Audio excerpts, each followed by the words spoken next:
Up next on the Dukascopy TV agenda, I'm joined by Alexey Pogorelov of Credit Suisse for a closer look at Russia's economy. Alexey, this week the Bank of Russia acted to widen the ruble's free float zone. Is market response likely? And similarly, how does this contribute to the central bank's transition to a floating exchange rate regime by 2015? Yes, it is well known that the central bank is targeting free float exchange rate by 2015. So the recent move was actually in line with their transition to the new regime and to inflation targeting. They effectively widened the free float zone from 1 ruble to 3 ruble, but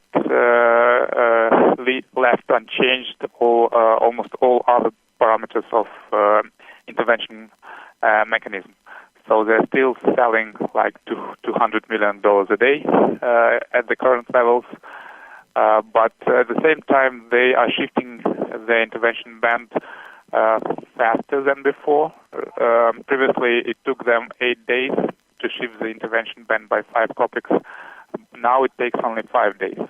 So definitely they have become more, they increase the flexibility of exchange rate. And the big thing is that they don't want to sell FX in size. They don't want to sterilize ruble liquidity from the market, because this has become a big issue for the central bank recently.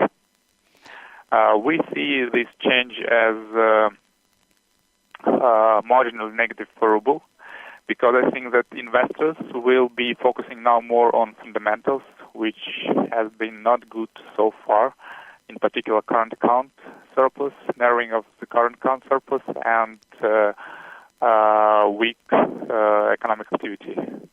And so far we have not seen any signs of improvement in these two most important macroeconomic indicators in Russia. Alexey, what would you say to comments that growth in a currently stagnant Russia would be even worse were the government not pouring oil money into subsidies and infrastructure projects for 2014's Winter Olympics and 2018's World Cup? I think that infrastructure projects are indeed very important for the Russian economy, and the government and oil and gas-related companies are the main investors in Russia, in Russia's infrastructure. But the big question is whether these investments are really profitable, because there is a big doubt how this money will be spent, and the majority of the market, especially locally here, believe that this spending in infrastructure projects would facilitate into a higher capital flight from Russia. I don't think that so far we haven't seen any reasonable projects that would significantly increase growth prospects for Russia in the near term. Winter Olympics investments are almost done, and we are looking for investment in infrastructure for 2018 World Cup. Russia's current account surplus is currently at its lowest quarterly level since 1998. With oil exporting Russia being discussed as one of the possible big losers from the US shutdown, is this likely to create a more vulnerable ruble, and what could the knock-on impact be from this? Yeah, this is actually the main story at the moment, in our view. The current account surplus is narrowing too fast, much faster than market has anticipated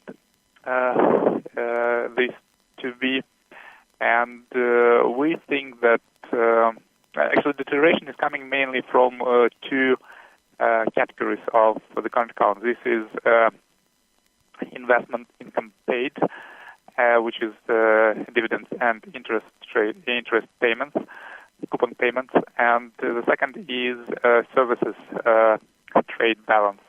Actually, it has always been negative, and the deficit of services trade balance is widening only. We do not expect the situation to change anytime soon unless the central bank allows ruble to depreciate a bit. We think there will be not much impact on the export side of the trade balance, but weaker ruble might contain pressure from imports. So we might see some slowdown in import growth because of weaker ruble. It should help. At the moment, it would be very difficult to live for Russia to live with a current account which is close to zero, because you will have to rely on capital flight, which is very, I would say, is a big concern, given that we are now living in the environment where capital is flying out of emerging markets on the back of tightening monetary policy by the Federal Reserve. So I think this is a big story, and this is not a disaster actually. Just ruble needs to trade in line with its fundamentals. Fundamentals have been deteriorating recently. Both growth and current account surplus has been narrowing.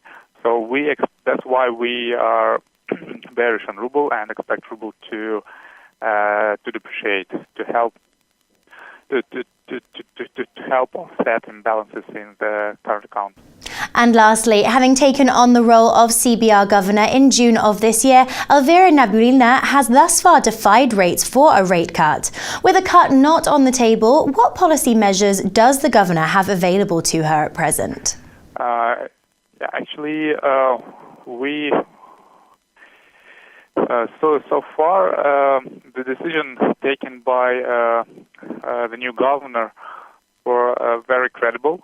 I think that the main target for the central bank was to convince the market that the central bank is credible and independent.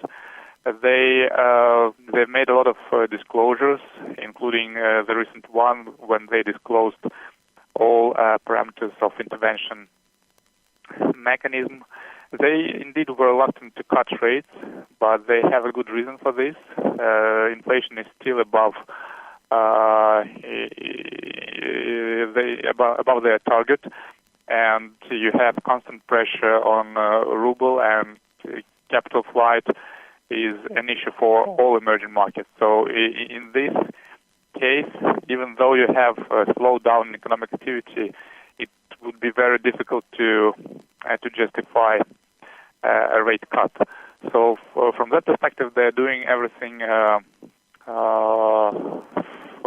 right in these circumstances.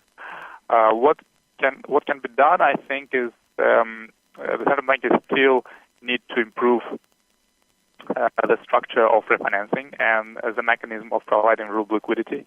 This is a big issue now for the banking sector at the moment, and overnight rates remains high, well above the policy rate. So I think once they complete transition to a more flexible and to a more transparent refinancing system, it would be a great achievement. They already done a huge step on the recent meeting, and we favor all the changes that have been done so far.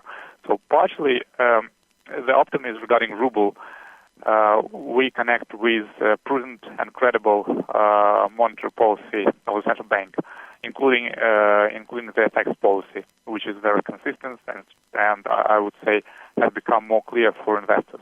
Alexey, many thanks for your comments today. For all of your FX news, reviews and analysis, stay tuned to Dukascopy TV. From me though, it's goodbye for now.